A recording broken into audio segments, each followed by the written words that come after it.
아마시아가 왕이 오를 때 나이가 25세라 예루살렘에서 29년 동안 다스리니라. 그의 어머니 이름은 요야단이요 예루살렘 사람이더라.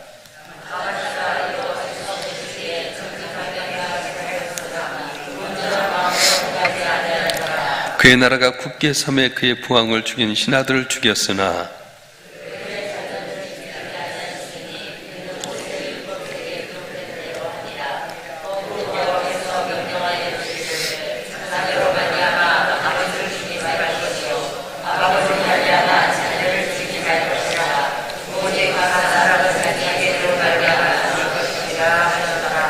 아마시아가 유대 사람들을 모으고 그 여러 족속들을 따라 천부장들과 백부장들을 세우되 유다와 베냐민을 함께 그리하고 20세 이상으로 계수하여 창과 방패를 잡고 능히 전장에 나갈 만한 자 30만 명을 얻고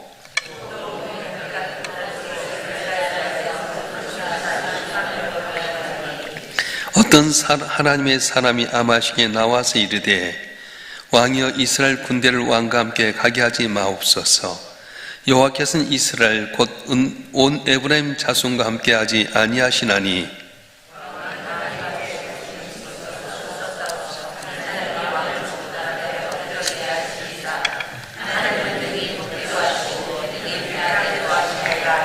아마시아가 하나님의 사람에게 이르되 내가 100달란트를 이스라엘 군대에게 주었으니 어찌할까?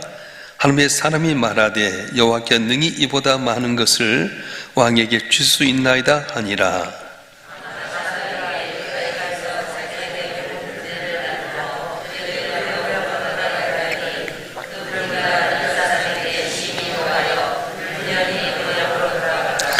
아마시아가 담력을 내어 그의 백성을 거느리고 소금 골짜기에 이르러 셀 자손 10,000명을 죽이고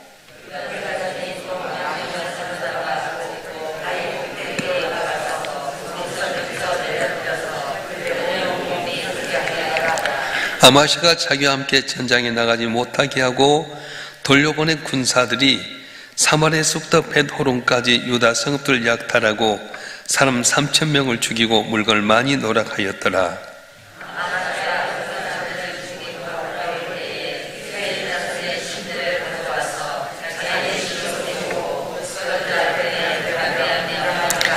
그러므로 여호와께서 아마시아에게 진노하사 한 선지자를 그에게 보내시니 그가 이르되 저 백성의 신들이 그들의 백성을 왕의 손에서 능히 구원하지 못하였거늘 왕은 어찌하여 그 신들에게 구원하였까 하며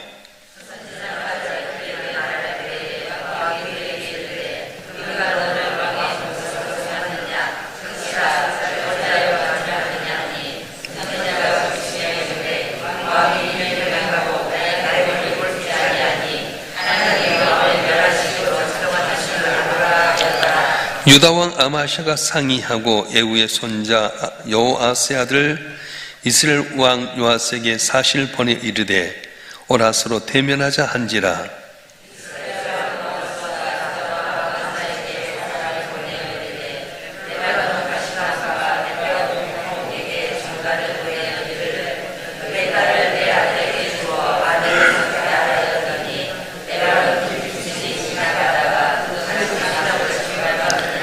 내가 에돔 사람들을 쳤다고 내 마음이 교만하여 자긍하는도다. 내 궁예나 있으라 어찌하여 화를 자초하여 너와 유다가 함께 망하고자 하느냐 하나.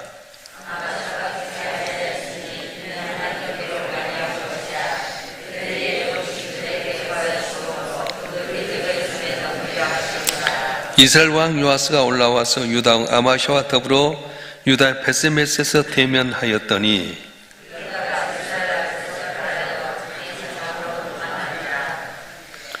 이스라엘 왕 요아스가 베세메스에서 요아스의 손자 요아스의 아들 유다 왕 아마시아를 사로잡고 예루살렘에 이르러 예루살렘 성벽을 에브라임 문에서부터 성모퉁이 문까지 400규빗을 헐고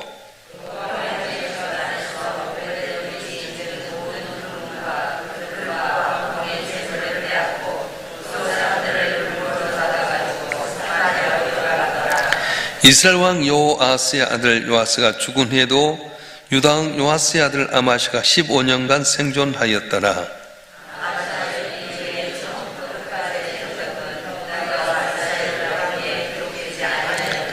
아마시가 돌아가서 요아를 버린 후로부터 예루살렘에서 무리가 그를 반역하였으므로 그가 라기스로 도망하였더니 반역한 무리가 사람을 라기스로 따라 보내어 그를 거기서 죽이게 하고 그의 시체를 말에 실어다가 그의 조상들과 함께 유다 성읍에 장사하였더라. 아멘. 오늘 본문의 말씀은 아마시아라고 하는 왕인데요, 그의 부친 요아스가 신하들에게 살해된 다음에 그의 나이 25살에 유대의 9대 왕이 되었습니다. 쿠데타를 일으켰던 주역들을 정리하고 또 국내의 혼란을 잘 수습한 다음에 실추된 국가 위신을 올바로 세우기 위해서 에돔과의 전쟁을 일으키게 됩니다. 근데 이제 아마시가 이제 에돔과의 전쟁을 일으키기 위해서 20세 이상 된 군사를 모았는데 30만 명이 모아졌어요. 근데 이것과 좀 부족할 것 같다. 그래서 북쪽 이스라엘 왕에게 은 100단타를 주어서 10만 명의 용병을 도움을 받게 됩니다. 그래서 40만 명이면 에돔을 이길 수 있겠다고 생각했는데, 근데 하나님을 의지하기보다는 이 용병을, 군사수를 의지한 것을 주님께 좋게 여기지 않았습니다. 우리 7절과 8절 말씀 한번 볼까요? 7절과 8절의 말씀 한번 보겠습니다. 시작. 어떤 하나님의 사람이 아마시에게 나와서 이르되 왕이여 이스라엘 군대를 왕과 함께 가게 하지 마옵소서. 여호와께서는 이스라엘 곧 온 에브라임 자손과 함께 하지 아니하시나니 왕이 만일 가시거든 힘써 싸우소서. 하나님의 왕을 적군 앞에 엎드러지게 하시리이다. 하나님은 능히 돕기도 하시고 능히 피하기도 하시나이다 하니.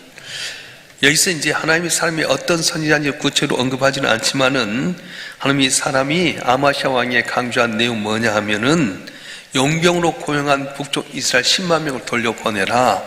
비록 100달란트 돈을 들여서 용병을 가져왔을지라도 그걸 돌려보내라. 이기고 하거나 지게 하는 건 하나님 손에 있다. 그래서 그들 돌려보내고 힘써 싸워라. 그러면 하나님께 더 많은 걸 주겠다 말씀하는 거예요. 여러분 같으면 어떻게 하겠습니까? 은 100달란트를 보내가지고 엄청난 돈을 들여서 10만 명의 군대를 용병을 사가서 40만 명이면 에돔을 이길 수 있다고 생각했는데 하나님께서는 돌려보내라. 10만 명 돌려보내고 손해 날지라도 하나님만 믿고 신뢰해라.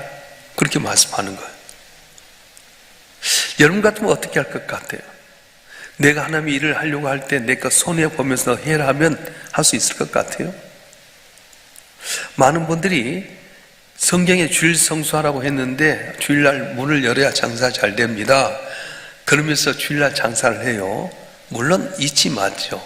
근데 오늘 주신 말씀에 의하면 네가 하나님을 위해서 손해보면 하나님이 더 많은 걸 주겠다고 말씀하신 거예요. 여러분의 물질을 하나님 위해서 사용하면 하나님께 갚아주겠다. 너가 있는 시간을 하나님께 드리면 네 시간을 연장해 주겠다. 어떻게 보면 내가 하나님의 일과 내 일과의 관계 속에서 손해보면서 네가 할 것인가 안 할 것인가 결단하라고 하는 겁니다. 근데 오늘 아마시아 왕은 결단합니다. 우리 9절 말씀 볼까요? 9절 말씀 한번 읽어보겠습니다. 시작. 아마시가 하나님의 사람에게 이르되 내가 100달란트를 이스라엘 군대에게 주었으니 어찌할까? 하나님의 사람이 말하되 여호와께 능히 이보다 많은 것을 왕에게 줄 수 있나이다 아니라. 아멘. 더 많은 걸 주겠다는 겁니다. 믿음이란 무엇입니까? 특별한 것 아닙니다. 하나님을 신뢰하고 하나님을 의지하여서 그분만을 따르는 바로 믿음이라고 하는 겁니다. 삶의 우선순위를 하나님께 두는 거예요. 건강보다도 물질보다도 자녀보다도 내 가족보다도 하나님 우선순위를 여길 때에 잃어버린 것 같지만 더 많은 걸 준다고 말씀하신 겁니다. 자, 그래서 오늘 본문의 말씀에 보게 되면 하나님께서 더 많은 걸 얻게 만드셨는데 한번 읽어보겠습니다. 11절 12절 말씀 읽어보겠습니다. 시작. 아마시가 담력을 내어 그의 백성을 거들고 소금 골짜기에 이르러 셀 자손 10,000명을 죽이고 유다산이 또 10,000명을 사로잡아가지고 바위 꼭대기 올라가서 거기서 밀쳐 내려뜨려서 그들의 온몸이 부서지게 하였더라. 아멘.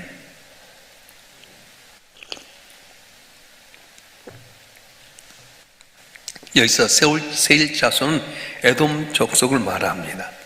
그들과 전쟁을 해서 10,000명을 죽이고요 10,000명을 사로잡아서 높은 산 꼭대기에 올라 떨어뜨려갖고 몸을 못쓰게 만들었어요. 그리고 그들의 절품을 가져왔는데 자기가 100달러보다 훨씬 더 많은 얻게 만드셨다고 하는 겁니다. 사랑하는 성도 여러분, 하나님이 약속을 지킨 하나님이십니다. 우리가 하셨던 언약을 반드시 지킨 하나님입니다. 문제는 우리는 약속을 지키지 못하면서도 약속을 지키길 원할 때만 약속을 많이 남발하지만 못 지키잖아요. 근데 하나님은 인생이 아니신 시건치 아니하시고 인정 아니하시니 거짓말하지 아니하시다 했던 것 말씀을 반드시 지키는 거예요. 그래서 오늘도 저와 여러분 한 분 한 분이 하나님의 아들 예수를 보혈로 통해서 구원받은 백성들이 하나님 믿고 의지하면 주께서 우리 갈 길을 밝히 보이시고 복을 내려 주실 줄로 믿습니다. 할렐루야. 그래서 아마샤가 북쪽에 10만 명을 다 돌려보내고 나서 30만 명 갖고 싸웠는데 전쟁에 대승하게 되고 돌아옵니다. 문제는 여기서부터였어요. 하나님의 은혜로 말미암아서 승리하고 왔는데 자기 힘으로 된 것이냐 교만해져 버렸습니다. 그래서 뭘 가지고 오냐면 북쪽 이스라엘에서 우상을 섬기고 있는데 그 우상을 가지고 와서 그 우상을 섬기는 거예요. 오늘 우리에게 중요한 것은 내가 지금까지 지내온 것이 과연 누구의 은혜인가? 내가 노력하고 애써서 왔습니까? 아니면 하나님 은혜로 왔습니까? 은혜로 왔음을 깨달으면 하나님만 의지해야 될 텐데 하나님 의지하지 않고 내 힘대로 된 것이냐 착각하고 우상을 섬기고 주님 곁을 떠나면 우리 더 어려움을 오게 된다는. 애들 동화책에 보면요, 딱따구리 한 마리가 비가 오고 내성이 칠 때 이 나무, 고목나무에 있는 이 벌레를 잡아서 똑똑똑똑똑 치고 있었어요. 근데 갑자기 내성이 치고 번개가 치면 뚝! 이 고목나무 쓰러지고 말아서 후다닥 날아가면서 하는 말이 아이고 내가 이렇게 힘이 세나? 착각한 거예요. 누가 이 고목나무 쓰러뜨렸죠? 벼락이 넘어뜨렸잖아요. 우리도 마찬가지입니다. 하나님께 때를 따라 도움대로 복을 주셨는데 내가 한 것처럼 교만할 때가 많다는 거예요. 오늘 본문에 나온 이 아마샤가 그랬습니다. 우리 14절 말씀 다 같이 한번 읽어보겠습니다. 14절 시작. 아마샤가 에돔 사람들을 죽이고 돌아올 때에 셀 자손의 신들을 가져와서 자기가 신으로 싸우고 그것들 앞에서 경배하며 분향한지라. 백성들의 신앙의 본을 보여야 될 왕이, 백성들의 신앙을 잘 이끌어야 될 왕이 승리하자 우상을 가져와서 거기에 절하고 예배했다고 하는 겁니다. 하나님의 은혜로 말미암아 에돔과의 전쟁에 승리했음에도 불구하고 자기 힘으로 이긴 것처럼 하나님의 은혜를 까마득히 잊어버렸어요. 여러분도 어떻습니까? 하나님의 은혜로 말미암아 순간순간 담을 넘었는데 그걸 잊어버리고 있지는 않습니까? 잊을 것은 잊어야 됩니다. 내 마음에 상처를 받았다거나 내 마음속에 생각지 못했던 고난 가운데 있었던 걸 잊어버릴 것 잊어버려야 됩니다. 그러나 이젠 안 될 것들이 있습니다. 그게 뭐냐면 하나님께 베푼 은혜들. 순간순간마다 이것이 아니면 안 된다고 생각했던 그 순간의 고난들이 은혜로 넘어져 왔을 때 아 이건 하나님의 은혜로 넘어왔었지, 하나님께 도우셔서 내가 여기 왔었지, 은혜를 기억하면 좋은데 이걸 잊어버리고 망각하는데 우리의 문제가 있다고 하는 겁니다. 출애굽기에 보면 이스라엘 백성들이 10가지 재앙을 통해서 430년 동안 종노릇했던 곳에서 벗어나게 됩니다. 앞에는 홍해바다가 가로막혀 있고 뒤에는 바로가 또 기병 갖고 쫓아오는데 불기로 막으셔서 홍해바다를 완전히 그냥 마른 땅같이 건너서 지나가고 그들 앞에서 애굽의 기병이 다 수몰한 장면을 보았어요. 광야 살 때 먹을 것 없다 자고 나면 이것이 무엇이냐, 만나기적도 주시고 고기 먹고 싶다 메추라기도 주시고 뜨거운 태양을 막아주는 구름기도 있었고 밤에 추운 날씨에 불기도 주셨고 이렇게 왔는데도 불구하고 그들은 그 놀라운 은혜를 잊어버리고 조금만 어려움 불평하고 불만해버렸어요. 고기가 없다, 물이 없다, 왜 이렇게 덥냐, 왜 이렇게 춥냐, 매번 불평불만하고 말았습니다. 그리고는 우상을 섬겨서 금송아지를 만들고 이것이 바로 하나님이다, 우리 애굽 땅에 건져낸 신이다, 그렇게 경배하게 됩니다. 그러니까 하나님이 진노하신 거예요. 싹 쓸어버리겠다. 그때 모세가 생명 걸고 하나님이여 주께서 이 백성들을 놀랍게 기적 주셔서 오게 하셨는데 죽이면 하나님 이름이 뭐가 됩니까? 차라리 내 생명책에서 생명 내 이름을 펼쳤는데 이 민족을 건져 주시옵소서. 모세 통해서 이들을 살려주게 됩니다. 그래서 20세 이상 된 장년들 다 광야에서 죽게 만들어버리고요, 새롭게 난 20세 이하 애들만 새로운 마음으로 가나안 땅을 가게 만들었어요. 아마시아가 그랬습니다. 하나님의 도우시로 말미암아 에돔과의 전쟁에 승리했는데도 불구하고 은혜를 망각하고 오히려 에돔에서 가졌던 우상들을 섬기고 말았습니다. 이 모습을 봤던 하나님께 다른 선지자를 통해서 경고합니다. 에돔 신이 에돔 사람을 구하지 못했는데 왜 왕은 그 신을 섬기냐고 경고하게 될 때에 아마시아가 하는 말이, 우리가 너를 왕의 모사로 삼았느냐, 그치라, 화를 내면서 이 선지자를 오히려 쫓아내버리고 말았어요. 그리고는 북쪽 이스라엘과 전쟁하기 위해서 거기다가 요아스가 이제 아마시아가 북쪽 이스라엘 왕인 요아스 왕에게 선전포고를 하게 됩니다.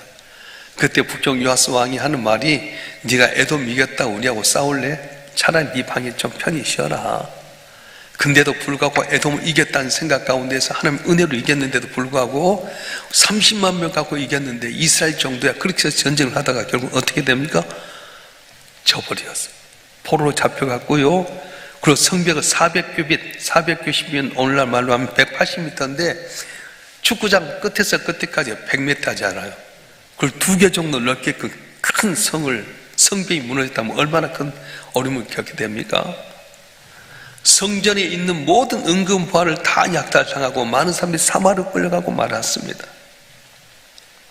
가까스로 벗어났는데 결국은 라기스까지 도망가 있었는데 자기 신복들에 의해서 쿠데타를 당하고 죽고 말았습니다. 어떻게 해서 아마시아 왕이 이렇게 비난에 어려운 일을 당하게 된 겁니까? 20절 상반절에 보면 그 일을 말하는데 20절 한번 띄워볼까요? 20절 말씀 한번 읽겠습니다. 시작. 아마시아가 듣지 아니하였으니 하나님께로 말미암은 것이라. 그들이 에돔 신들에게 구하였으므로 그 대적의 손에 넘기려 하심이더라. 아멘. 전쟁은 수에 많고 적음이 아니라는 거예요. 이스라엘에서 가져왔던 우상을 섬겼기 때문에 하나님께서 아마시아를 버리고 작정하셨기 때문에 쳐버리고 말았어요. 골리앗과 다윗의 전쟁 가운데 다시 뭐라고 고백합니까? 너는 칼과 단창으로 나와주면 나 만군의 여호와 이름으로 내게 나가노라. 전쟁 여호와께 속하였으니 하나님께 늘 오늘 내 손에 붙였느니라. 그래서 내 환경 조건 안 좋아도 하나님이 함께하면 능치 못함이 없습니다. 창세기 35장에 보면 여호와께서 요셉과 함께 하심으로 그가 형통한 자가 되었더라, 그렇게 말씀하셨어요.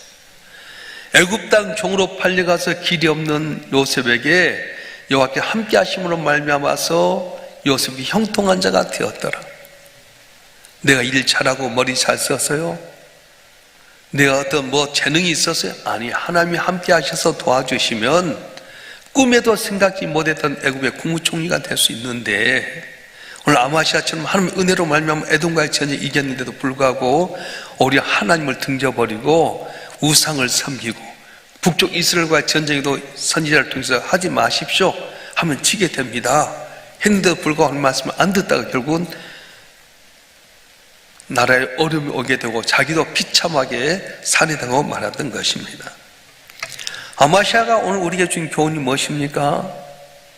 하나님이 함께 해주시면, 내가 하나님 앞에 내게 손해보고 살아가면 하나님께 더 많은 것도 주시고 승리하게 하지만은 그 은혜를 망각하고 내 힘대로 산 것처럼 교만하고 우상을 섬기고 짐을 등지고 살아가면 질 수밖에 없고 망할 수밖에 없다고 하는 겁니다.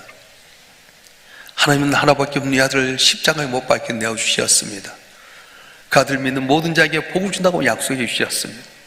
예수의 피로 말미암아 승리한 우리의 삶이 될 줄로 믿습니다. 십자가 붙들고 주님께서 온전히 십자가상에 순종했던 것처럼 우리도 주의 말씀에 순종하면 약속하신 걸 이루신 하나님께서 오늘 또 저를 한 분 한 분을 복 주시고 은혜를 줄 줄 믿습니다. 끝까지 신령으로 말미암아 복을 받는 우리 모두가 되길 주님을 축원합니다. 축원합니다. 기도하겠습니다.